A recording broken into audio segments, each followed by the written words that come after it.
Have you ever felt like your life is moving but without you in it? You sit at your desk staring at the screen. Messages remain unanswered. Deadlines stack like walls. You've done everything right, yet something feels off as if life moves around you, but not with you. You question yourself. Did I take the wrong turn? You replay choices in your mind, haunted by what the world calls it success, but inside it echoes hollow. You sense movement, but not direction, in invisible weight pressing on the heart. Then a quiet thought arises. What if the path you seek isn't ahead of you, but already unfolding beneath your every step? What if destiny isn't fixed, but constantly rewritten by the state of your heart? In the ancient language of the divine names, there is one that whispers through confusion. Al-Hadi, the guide, Al-Hadi, doesn't hand you a map. It awakens a light from within, the kind that turns uncertainty into direction. Ibn Arabi once said, "The path appears only when you begin to walk it."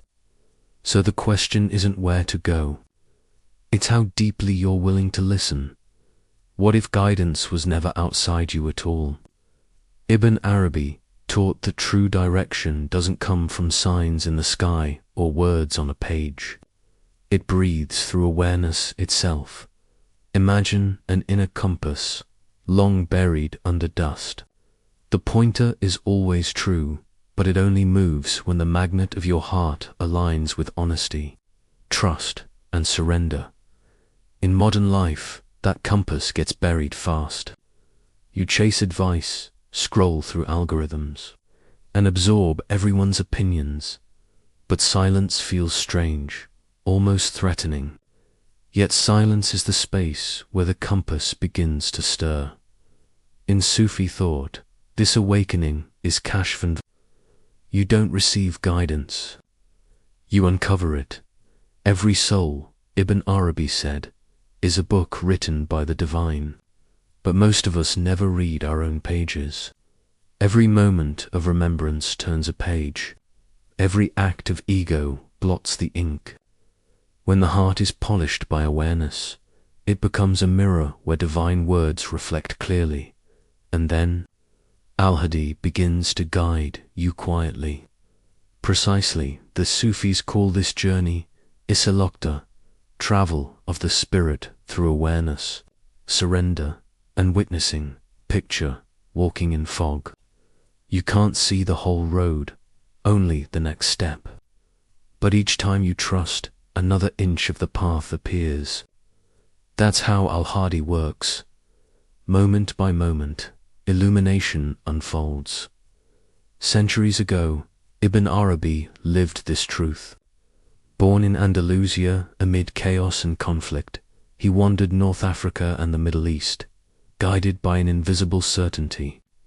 His writings, especially Futuhat al-Makkiyah, came through what he called dictation from the unseen. His students described him as the one who never decided, but was always guided. He didn't see destiny as a locked script. He saw it as a dialogue between the human and the diviner dance of consciousness, shaping reality. When you move in harmony with Al-Hadi, the world around you begins to respond. Circumstances bend toward coherence. But in the noise of modern life, how do you bring that sacred alignment into daily choices? What if your day itself became a prayer? Begin each morning in silence, before screens or speech. Place a hand on your heart and whisper softly, Ya Hadi, calling upon the guide. Feel your breath align with your pulse.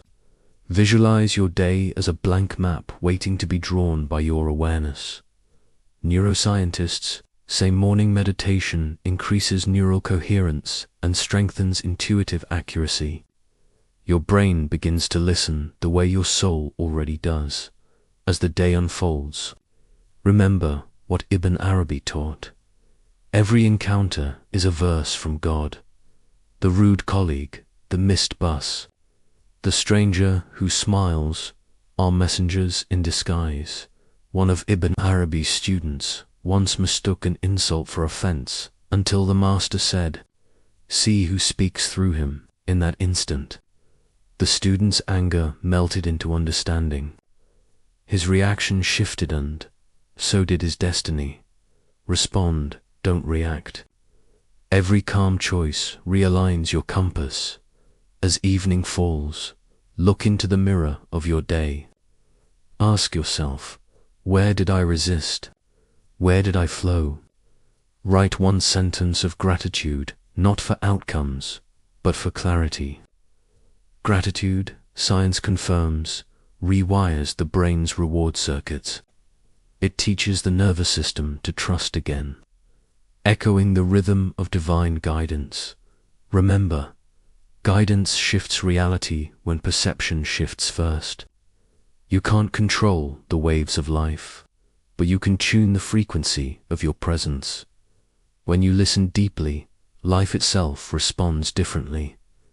Can one awakened heart change the world?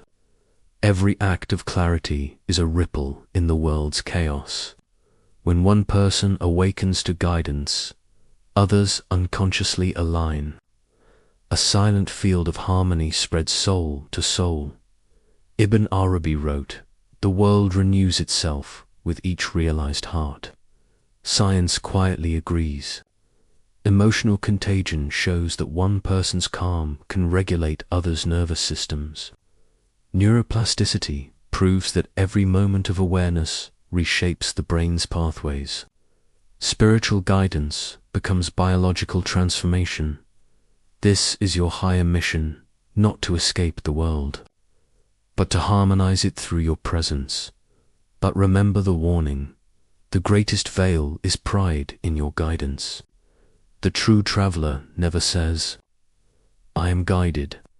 They simply walk humbly, quietly, through the unfolding. So before you seek the map, whisper the prayer.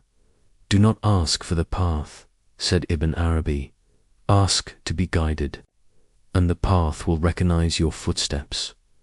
Tomorrow morning, before you open your eyes, place your hand on your heart and say softly, "Ya Hadi, guide me to see as you see," and watch how the unseen begins to move in your favor.